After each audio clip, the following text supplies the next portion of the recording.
As I grew up in New York, one thing that I was taught at a very young age is to find loopholes in the systems. So I was always finding ways to get scholarships for funding. My tech school was almost $80,000, got it completely for free. Go to the state, explain, they ask you for all this information and you have to apply and you have to like send a minute essay and explain why you deserve this funding.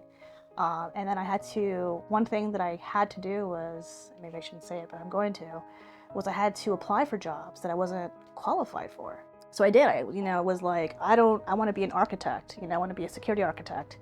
And these are jobs that have like 10, 15 years experience. And here I am like 3 years in the field and I'm like, I want to do this. So I went and I sat in front of these employers and they're like, you only have 2 years experience and you only have 1 certification and you only have 2 degrees and you need like 10 years experience. And I'm like, I do know that. And I'm like, but that's the whole point.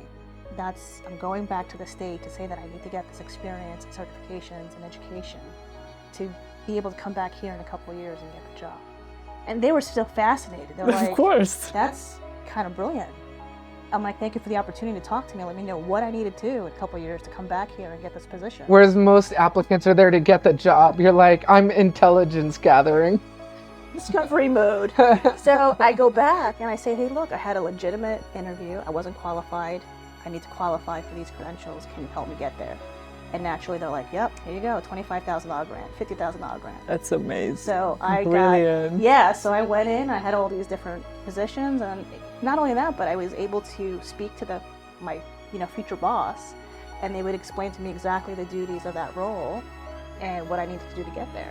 And it was a very, educational experience for me and them. They were just like, so you're not going to get the job. And I'm like, yes. But I want to make sure I take really good notes. And I was respectful over time, wasn't too long. And I ended up getting some really good positions.